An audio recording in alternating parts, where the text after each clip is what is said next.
Y como uno de los temas importantes también para 52 minutos es el sector productivo, hablamos con el presidente de la Cámara de Productores de Biodiesel, Juan Facciano, quien nos brindaba un panorama muy interesante, de mucha potencialidad, que tiene los combustibles ecológicos, y esto nos decía.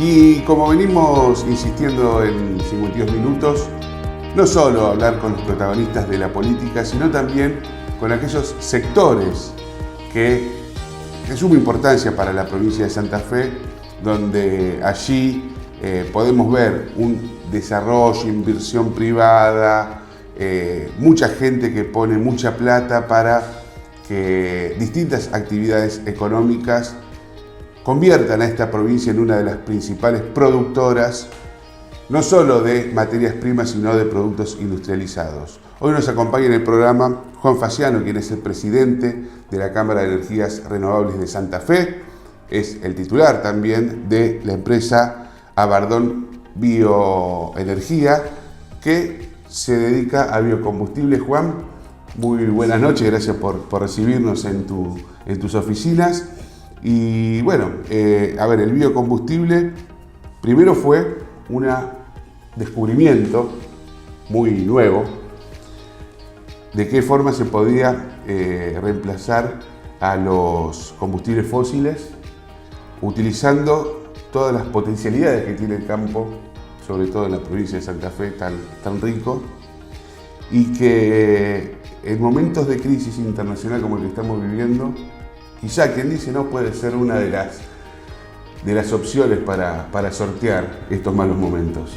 Sí, en realidad es una industria, como decís, relativamente joven, porque en nuestro país data las primeras plantas de biodiesel y bioetanol a partir del 2007-2008, el régimen del mercado interno comienza en el 2010 y es una alternativa que viene a complementar y diversificar una matriz energética que en nuestro país, en lo que es el biodiesel, por ejemplo, que es lo que nuestra planta y fundamentalmente la provincia de Santa Fe tiene, es un combustible de origen nacional, 100% renovable, y que viene a complementar y diversificar, como decía antes, una matriz donde más del 30% del gasoil que se consume en nuestro país es importado. Entonces, por partida doble, el efecto es positivo. Por un lado, tengo un combustible que contribuye a desarrollar economías regionales, industrializando producción primaria, con plantas, como es el caso de las pymes, donde nunca antes hubo una industria, no una planta de biodiesel. Claro. Por otro lado, agrego valor en origen, y cuando agrego valor en origen estoy evitando una primarización de la economía, como podría ser la exportación de un poroto de soja o de un aceite de soja, y ya sea para consumo interno, para exportación, un producto final con valor agregado, que es el biodiesel, o después del biodiesel su producto como es la glicerina. No menor la cuestión de la preservación del medio ambiente, ¿no? La utilización de biocombustibles en nuestro país genera un ahorro en la reducción de gases de efecto invernadero, de emisiones superior al 75%, ¿no? Y ya entrando a cuestiones más coyunturales, tener una alternativa nacional de combustibles, por un lado, sustituye importaciones y genera ingreso de divisas, en el caso del biodiesel. ¿Por qué? Porque cuando vos, en nuestro país el biodiesel se elabora a partir de aceite de soja.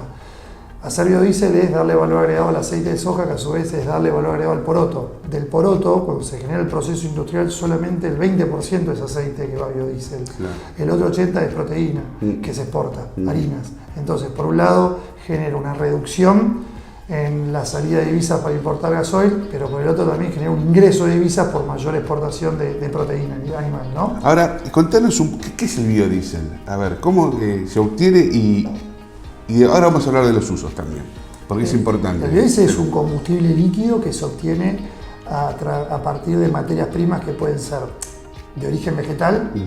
En nuestro país lo que se utiliza por ser la principal materia prima es el aceite de soja, pero también se puede elaborar a partir de otros aceites vegetales, caso Colombia, aceite de palma, o inclusive de residuos Hay tecnologías que hoy ya, que serían las de segunda generación, que se elaboran a partir de residuos de origen vegetal y o animal también, como puede ser el sebo que se lleva a través de un proceso químico. Eso, el proceso de transformación es una transterificación química que elabora un biodiesel, un producto final que es el biodiesel o FAME, que viene a complementar esa matriz. Y hoy, cuando cualquier persona carga gasoil en un surtidor, está cargando un componente de gasoil de origen fósil, el petróleo, y otro de origen verde, que es el biodiesel. Lo mismo sucede con las naftas, pero con el bioetanol, sea en nuestro caso, en nuestro país, caña de azúcar o maíz como materia prima. O sea que tenemos hoy producción de biodiesel con la capacidad, de hecho creo que hay experiencias aquí en Santa Fe, del transporte público que alguna vez se hizo, de poder reemplazar directamente lo que son los combustibles fósiles con este tipo de nuevas naftas ecológicas. Te diría de mínima complementar, en algunos casos sustituir o ir por porcentaje de cortes superiores a uno de los que están actualmente, ¿no? Actualmente el mercado automotor tiene un corte del 12,5.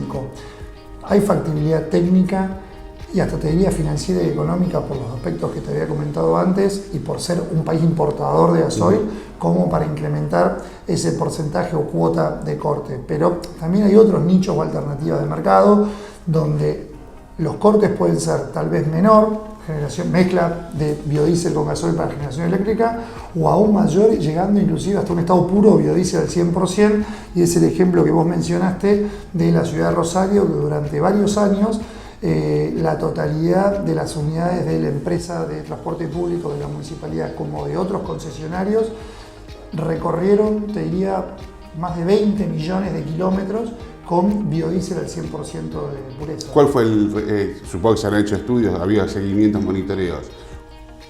¿Hubo un cambio en el rendimiento del motor, en mayor amortización o que se haya perjudicado de alguna forma? Te diría que, y sin ser un técnico, los resultados y los análisis y conclusiones que se hicieron con asesores técnicos de renombre, igual o mejor. No hubo ningún factor que afectara o que haya afectado el rendimiento de las unidades. Bueno, eso es importante porque, bueno, quienes conocemos ¿cómo se dice? Algún fanático de los autos, muchas veces se aborda con un cierto prejuicio, ¿no? Decir, bueno, pará, que no le puedo poner cualquier porquería a un Audi, por ejemplo. En el caso de la experiencia que se llamó Biobús, estuvo de punta a punta auditado por el ingeniero Alberto Garibaldi, que creo que algo de auto sabe, y todo su equipo, claro, inclusive la universidad, y los resultados no fueron analizados por los productores de bio, inclusive por la municipalidad, sino por terceros y, como te digo, del renombre del ingeniero Alberto Garibaldi. Hay pruebas también en los talleres de Oreste Berta, Scania, Volvo, ya entrando a maquinaria agrícola o maquinaria pesada, o equipos de generación eléctrica, también lo certifican, validan, garantizan. Ahora, si después empiezan a aparecer algunos comentarios o algunas opiniones que no tienen sustento técnico alguno, como inclusive hay algunos que dicen que el ahorro en gases de emisión de efecto invernadero o el cambio climático no es tan malo como dicen, ¿no? Bueno, ahí ya no tiene rigor científico. Los negacionistas. Por eso lo que yo digo, tiene rigor científico dado por terceros expertos en la materia.